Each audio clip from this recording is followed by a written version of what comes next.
Bonjour à tous et donc bienvenue à ce webinaire qui a pour objectif de vous expliquer comment booster votre content marketing avec le marketing d'influence. On est ensemble pour 20-30 minutes à peu près. N'hésitez pas à poser des questions directement via l'outil si vous en avez. On y répondra à la fin du webinaire avec plaisir.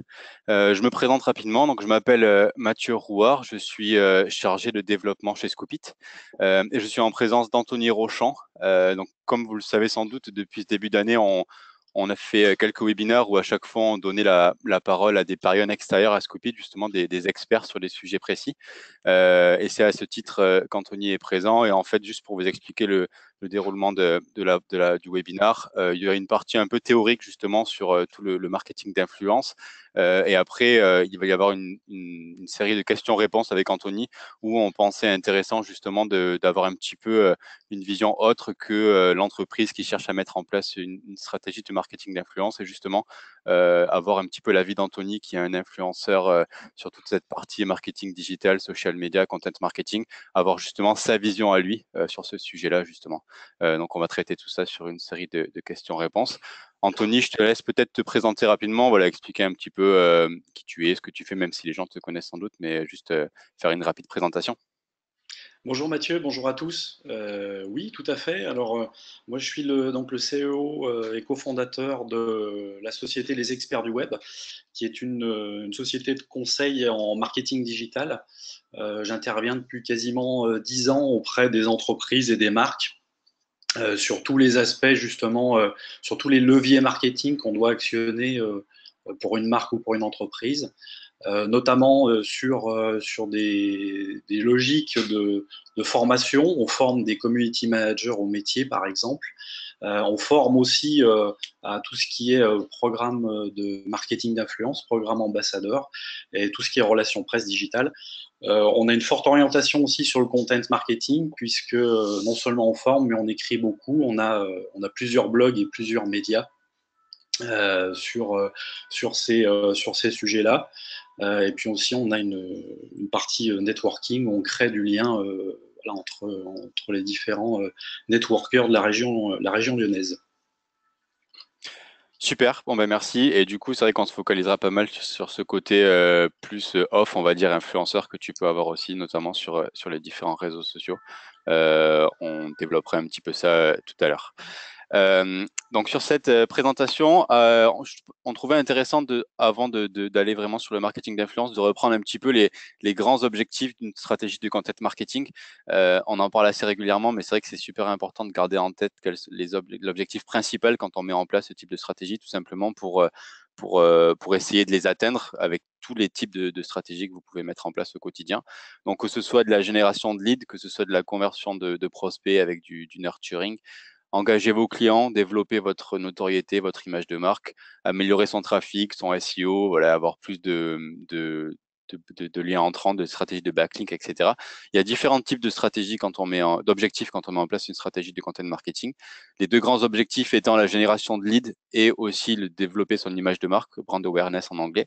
Mais c'est voilà, super important de garder ça en tête quand on met en place sa stratégie de content marketing, tout en sachant que là, c'est un schéma aussi qu'on utilise assez régulièrement, qui est le cycle de vie du contenu, qui est la méthodologie qu'on a mis en place justement, qui est assez visible et assez disponible aussi sur notre blog, que ce soit en anglais ou en français, qui reprend les grandes étapes du cycle de vie du contenu pour réussir à atteindre ses objectifs.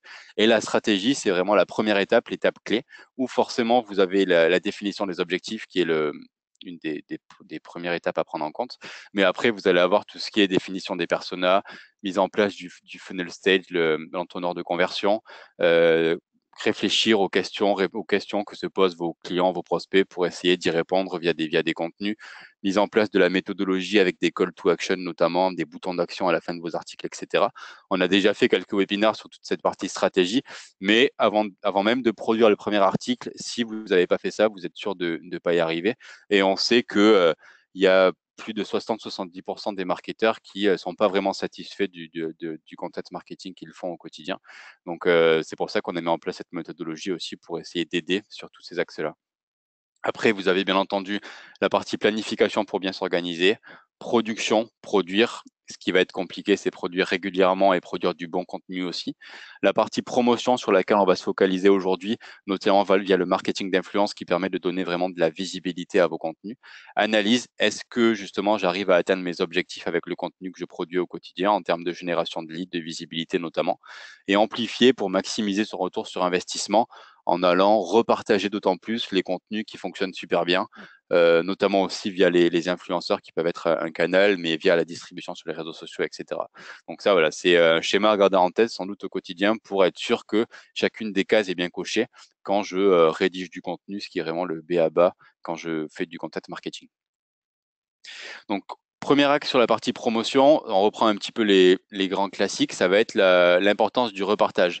Donc ça, c'est un influenceur américain justement qui dit que à chaque fois qu'il va repartager des articles, notamment sur les réseaux sociaux principalement, il va avoir des pics de trafic sur son site web. Et ça, c'est super intéressant à faire, notamment dans une logique où les réseaux sociaux type Facebook, Twitter notamment, baissent de plus en plus la portée organique de leurs posts, des pages, des posts des pages entreprises, dans le sens où quand vous allez mettre une publication sur votre page Facebook, vous allez avoir 3, 4, 5% grand maximum de votre audience totale qui va voir naturellement cet article-là.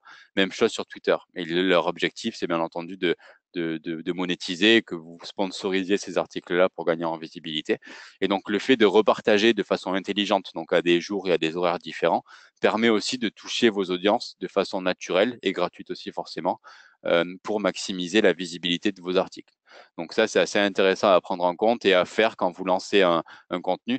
Si on image un petit peu, c'est un peu comme si à la radio, vous aviez un tube, vous le publiez, vous le mettez sur les ondes une seule fois, puis vous arrêtez là.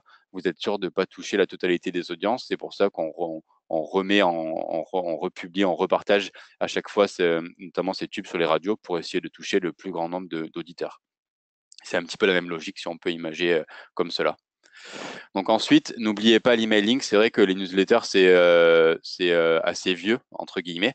On se dit, bah, pour le newsletter, voilà, j'en reçois tout le temps, je suis pas sûr que ça fonctionne, mais ça reste un des meilleurs moyens pour toucher vos audiences. Et ça, c'est une petite étude qu'on avait fait chez Scoopit, où on avait multiplié par 2 le nombre de newsletters par mois. On était passé de 2 à 4, et on s'était rendu compte que le taux d'ouverture avait augmenté en augmentant aussi le volume de newsletters.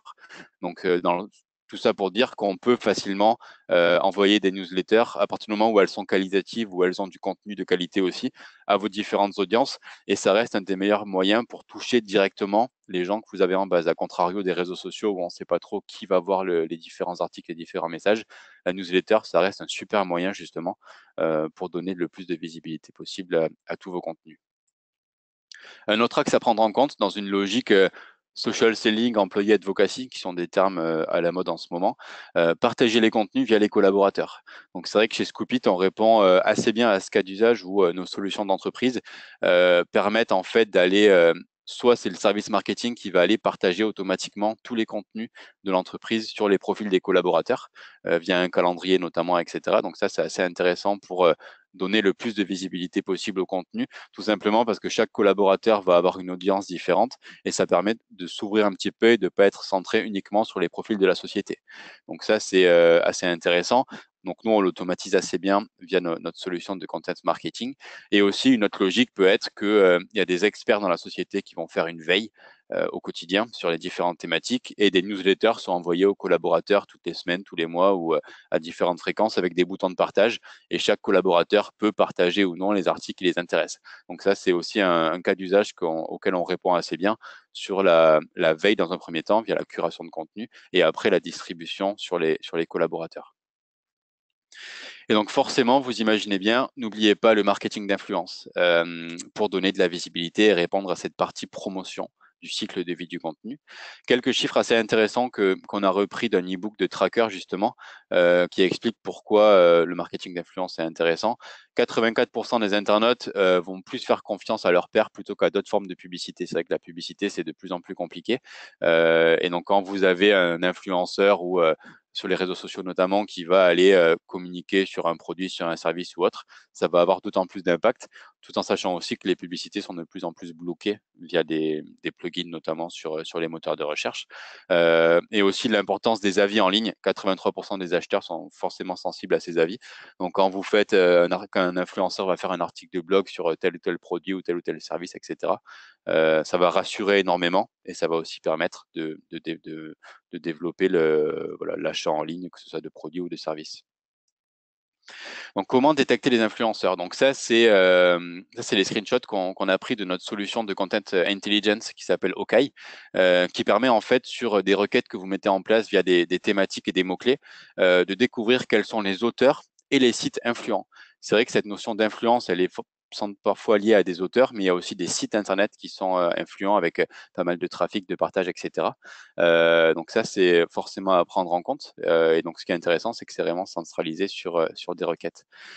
Et donc après, sur ces sites influents ou sur ces auteurs influents, on va avoir une notion de qualité. Donc, que ce soit à quelle régularité ils vont aller publier, quel est le volume de contenu, quelle est la fraîcheur aussi, est-ce que les articles, c'est toutes les semaines, etc., en termes de régularité. Et aussi, une autre data assez intéressante, ça va être l'affinité. Quelle est en fait l'autorité dans ce domaine? Est-ce que cet auteur ou ce site internet, il publie régulièrement sur, je dis n'importe quoi, le content marketing, ou est-ce que c'est un sujet parmi tant d'autres? Donc, ça permet un petit peu de voir l'autorité de ces acteurs sur ces différents sujets. Est-ce qu'ils parlent souvent du sujet en question? Et clairement, est-ce que ce sont des experts aussi sur ces sujets-là? Donc ça, c'est assez important à prendre en compte. Aussi, une notion de qualité d'impact, tout simplement pour savoir est-ce que ces auteurs, ces sites influents produisent des contenus qui sont régulièrement partagés, est-ce qu'ils vont toucher les audiences, est-ce qu'ils sont crédibles. On le verra tout à l'heure justement qu'on peut aller faire des demandes de partenariat avec les influenceurs, on en reviendra beaucoup plus en détail, mais ce type d'indication est assez intéressante tout simplement pour savoir est-ce que cet influenceur, même s'il a des milliers de followers, est-ce que les contenus qu'il produit sont pertinents, est-ce qu'il a de l'impact concrètement sur tout ça. Et un autre axe de cette plateforme de content intelligence, donc qui s'appelle Okai, ça c'est un plugin assez intéressant qui permet en fait de trouver des articles similaires à un article que vous avez déjà. Donc souvent on a trouvé un super article et on ne sait pas forcément quel mot-clé aller taper dans le moteur de recherche pour trouver des articles similaires. Là, via un plugin de content intelligence, on va vous présenter tous les articles similaires au contenu que vous avez déjà. Donc ça, c'est aussi intéressant pour peut-être trouver d'autres types de sites influents, des auteurs influents sur exactement la même thématique que l'article que vous avez. Donc voilà un petit peu un panel de ce que fait cette solution. Donc ça permet clairement d'aller analyser, mesurer et aussi comparer, notamment via une partie benchmark, tous les contenus pertinents du web. Autre axe important qui va être d'aller catégoriser les influenceurs. C'est vrai qu'influenceur, Anthony reviendra sur sa vision des choses et sa définition des influenceurs. Mais juste pour vous donner une rapide idée, ça veut dire beaucoup de choses, clairement. On peut les catégoriser de différentes façons. On va avoir les blogueurs, les célébrités, les experts en réseaux sociaux, les youtubeurs, etc. Donc, il y a différents types d'influenceurs. Et c'est important à les catégoriser et à prendre en compte ça, tout simplement parce que vous allez avoir une approche différente pour les contacter. Vous allez leur proposer des choses différentes aussi. Donc, c'est important dans une stratégie de catégoriser tout ça. Comment rentrer dans le radar de vos influenceurs? Donc ça, c'est des exemples d'actions, c'est une liste bien entendu qui n'est pas exhaustive. Via la curation de contenu, c'est vrai que c'est des choses qu'on fait pas mal nous chez Scopit. Je vous montrerai un exemple concret tout à l'heure. Une prise de contact directe aussi en proposant un partenariat qui soit financier, échange de liens, co-création. Anthony reviendra tout à l'heure justement sur comment il est contacté au quotidien, pour quel objectif, etc. et comment ça se passe concrètement avec lui. La curation de contenu qui est assez intéressante pour rentrer en contact. Donc ça, c'est un exemple assez concret.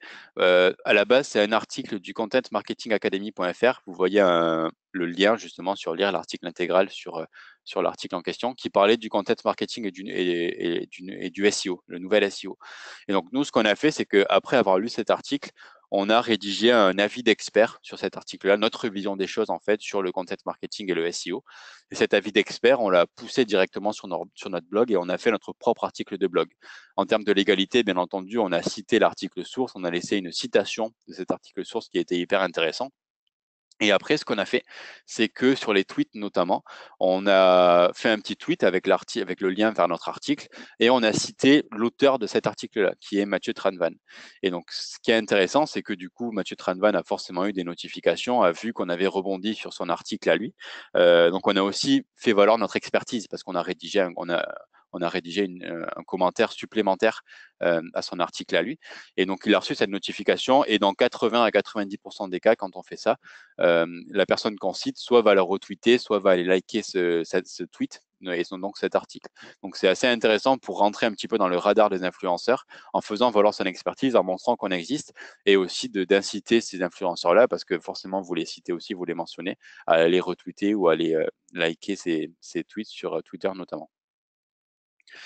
Donc un exemple concret avec Scoopit aussi. Donc ça avec des actions qu'on met en place avec Anthony. Donc forcément quand on travaille avec Anthony sur ces axes-là, ça permet d'avoir une meilleure visibilité de nos articles dans le sens où Anthony voilà, a une communauté assez conséquente, notamment sur Twitter, avec quasiment 16 000 followers. Ça permet donc de toucher d'autres types d'audience, notamment celle des influenceurs aussi, parce que nos articles sont retweetés par Anthony et par donc ses différentes audiences et ses communautés. Donc ça, c'est super intéressant et on le voit sur nos statistiques où à chaque fois que les articles sont repris, repartagés, etc., ça permet vraiment d'amplifier, de donner plus de visibilité à ces articles-là.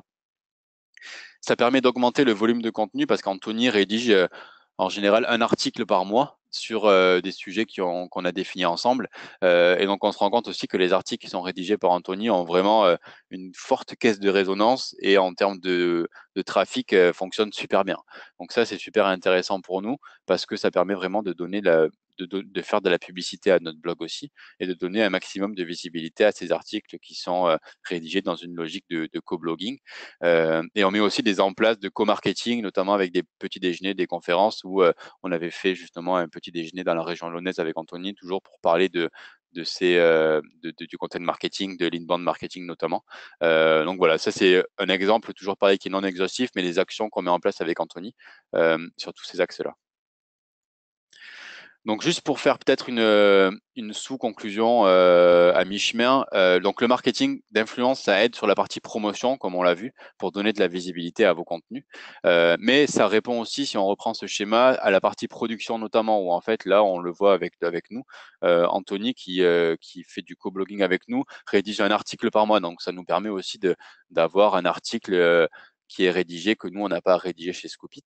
Donc sur la partie production, ça aide clairement. Sur la partie amplification, ou quand vous avez un super article qui fonctionne super bien, essayez d'aller le communiquer à des influenceurs pour faire des stratégies de backlink pour qu'il soit redistribué, etc. Ça aide aussi sur la partie amplification. Donc voilà, c'est ça pour dire que c'est quand même assez global, le marketing d'influence. Ça aide sur la partie visibilité, mais pas que. Donc c'est important aussi de le garder en tête. Donc voilà ce qu'on va faire. Là, on va passer sur la deuxième partie avec Anthony, notamment sur une série de questions-réponses, où là, comme je vous le disais tout à l'heure, l'idée, c'est vraiment d'avoir aussi sa vision des choses en tant qu'influenceur et voir un petit peu quelles sont ses actions au quotidien. Souvent, ça peut être un petit peu obscur. En gros, le terme d'influenceur, on ne sait pas trop ce qu'ils font, ce qu'ils veulent, etc. Donc l'idée, c'est aussi de débroussailler un petit peu tout ça en ayant l'avis d'Anthony sur le sujet. Donc Anthony, première question, même si c'est assez théorique, mais c'est intéressant d'avoir ta vision des choses. Comment définirais-tu un influenceur?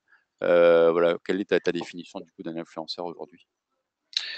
Oui, alors tout à fait, Mathieu. Donc c'est assez, on en parle beaucoup des influenceurs. Ben, on peut dire finalement que c'est un expert qui est à la pointe des dernières tendances de son domaine d'activité, une personne qui est plutôt en général qui est connectée et qui va être suivie par des communautés de taille importante. Donc c'est un individu qui est écouté par le public. Quand il prend la parole, en général, son opinion est respectée. En schématisant, c'est un vrai fil conducteur pour les conversations qu'il va générer. Et il va générer justement de l'engagement auprès de son audience. Donc, à savoir aussi qu'il existe plusieurs typologies d'influenceurs. Tu en as parlé tout à l'heure, tu l'as évoqué. On parle beaucoup des micro-influenceurs, donc qui sont en fait des individus qui comptent quelques milliers à quelques dizaines de milliers d'abonnés. Sont des influenceurs qui sont plus abordables et qui ont un taux d'engagement supérieur à des méga-influenceurs, par exemple, et qui génèrent pas mal d'engagement grâce à une vraie proximité avec leur communauté. faut bien aussi connaître les différentes catégories justement d'influenceurs et les segmenter. Je dirais que le plus important, c'est d'éviter de confondre influence et popularité, qui sont finalement deux notions assez différentes. On peut être effectivement populaire mais pas influent et vice-versa. Donc voilà, de manière générale, voilà, un influenceur, ça veut tout et rien dire. Il faut absolument les catégoriser et puis justement pour pouvoir adresser le bon message et leur proposer les bons partenariats. Ok, c'est très clair. C'est vrai que c'est assez intéressant, je trouve, cette partie influence et popularité qui sont deux termes différents et qui c'est vraiment à prendre en compte. Autre question, du coup, sur plus concrètement, en quoi consistent du coup tes tâches au quotidien pour gagner en visibilité, en influence, en fait, quelles sont les tâches que tu fais, voilà, pour engager tes communautés et continuer justement à développer tout ça? Alors tout d'abord, il y a tu en as parlé aussi tout à l'heure, la curation de contenu, bien sûr, qui finalement, par le biais d'une veille efficace, me permet de gagner en visibilité. Je suis toujours en recherche du meilleur contenu et du plus pertinent. C'est toujours le fait de donner de l'information utile qui va me donner la possibilité d'asseoir mon expertise depuis quelques années. Donc c'est un aspect assez important, je dirais, du travail au quotidien. Pour maintenir en fait sans cesse, c'est un niveau de tri et de partage d'informations qui va faire la différence. Donc effectivement, il faut une méthodologie et des outils. La création de contenu marketing aussi prend aussi une part importante. Alors sur nos blogs, ça nous confère une vraie plus-value. La régularité qui va être un facteur assez déterminant aussi dans ce cadre-là. Et c'est encore une manière d'asseoir l'expertise par la production de contenu, alors de type conseil, et aussi par le rebond sur l'actualité du moment. On a aussi la partie guest blogging, qui est aussi un gros morceau, on va dire, dans l'activité. Donc, guest blogging et création de contenu, qui vont être en fait des pratiques intéressantes dans le cadre de l'influence 2.0. Donc c'est vrai que comme tu l'as souligné tout à l'heure, moi je suis auteur sur différents blogs, donc notamment sur Scoopit. J'écris donc mensuellement sur le blog sur les sujets donc du marketing de contenu et de l'influence marketing. Donc tous ces sujets connexes. Et puis l'organisation d'événements de networking d'envergure sur Lyon aussi depuis plusieurs années. Donc c'est cette partie qui fait partie de la stratégie inbound marketing en offline. Donc on oublie souvent cette partie-là qui est très très importante parce que la notoriété va se développer aussi efficacement par ce biais-là. Donc c'est à noter aussi, on l'oublie, mais voilà, ça fait partie de la stratégie inbound. Ok, c'est très clair. Et du coup, est-ce que tu es régulièrement sollicité par des entreprises? Comment ça se passe? Et si oui, en général, c'est dans quel but, justement, que les entreprises te contactent pour, dans leur stratégie un petit peu de marketing d'influence? Alors mon cher Mathieu, tout à fait, oui, je ne veux pas dire le contraire, je suis assez sollicité, c'est vrai. De façon assez régulière, donc par des marques ou des entreprises. Donc c'est assez disparate en termes de secteur et d'activité. Alors c'est notamment sur des aspects visibilité en fait, pour arriver justement à augmenter cette dernière. Souvent ce sont des demandes d'articles rédigés sur le blog de la marque avec un relais justement vers mes communautés. Donc on va dire que l'avantage de ces actions réside dans le fait qu'il va être possible d'obtenir des liens de sites avec une autorité importante. Donc ça c'est assez primordial aussi. Et dans ce cadre-là, avec des liens entrants vers le site de la marque, eh bien on améliore aussi son SEO, donc le référencement naturel. Donc ce qui n'est pas négligeable non plus. C'est un autre voilà, c'est un autre aspect qu'il faut voir aussi. Donc ça peut être dans les deux sens, parce qu'il m'arrive aussi de rédiger des articles pour des marques justement sur mon média. Et c'est tout simplement un moyen, de par mes communautés sur les médias sociaux, de faire résonner le contenu, aussi bien du contenu de marque que de l'article plus orienté conseil, où on donne vraiment de l'information utile. Ok, C'est très clair. Et donc toujours d'un point de vue plus opérationnel, quelques bonnes, peut-être pour les entreprises aussi qui nous écoutent aujourd'hui, quelques bonnes pratiques lorsqu'on veut prendre contact avec un influenceur de son secteur. En gros, quel type d'action as-tu l'habitude de mettre en place avec les entreprises qui pratiquent le marketing d'influence d'un point de vue assez concret? Alors la phase d'identification qui est très importante. Donc il faut se doter d'outils. Donc tu en as parlé tout à l'heure, l'outil Aoki, qui est très très pertinent pour ça. On a des outils aussi comme Follower Wonk de Moz sur Twitter, donc qui va permettre de faire un premier focus sur des blogueurs pertinents, justement pour la marque. Donc ça permet de défricher un petit peu et d'avoir une première lecture. Donc ça c'est la première phase. Et puis on a une étape suivante qui est en fait de pouvoir déterminer si ces blogueurs vont permettre d'écrire des articles invités, puisqu'on est dans cette logique-là. Après, avant d'envoyer quoi que ce soit, on va vraiment étudier un minimum les actions de ces blogueurs. Est-ce qu'ils ont finalement de l'engagement? Est-ce que les messages qui sont véhiculés sont pertinents? Est-ce que les commentaires générés sont pertinents?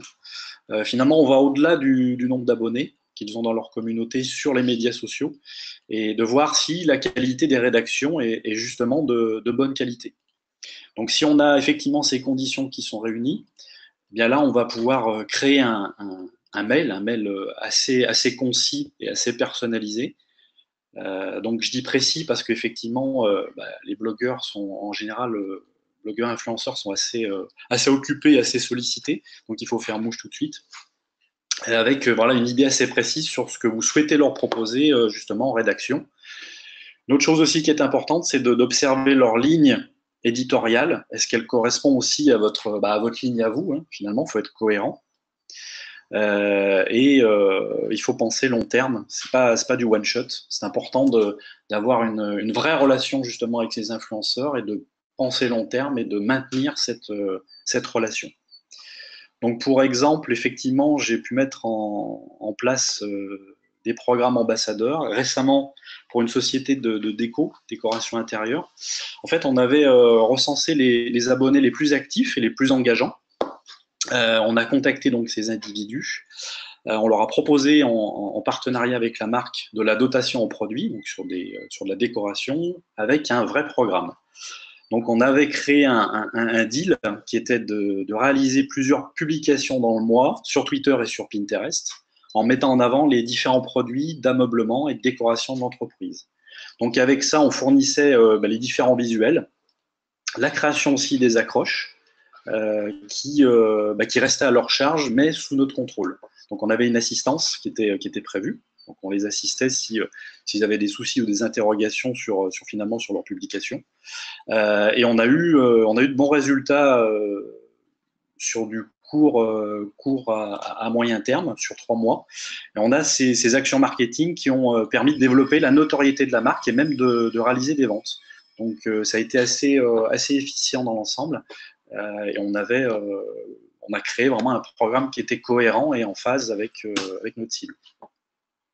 Ok, c'est très clair. Donc merci en tout cas pour ces réponses assez concrètes qui permettent d'avoir un peu une autre vision, je trouve, du marketing d'influence et des influenceurs. Juste peut-être pour résumer assez rapidement ce qui a été dit. Donc un influenceur, c'est voilà un expert qui est à la pointe des dernières tendances et dans tous les cas, on vous enverra un petit récap de la vidéo par email, donc ne vous en faites pas.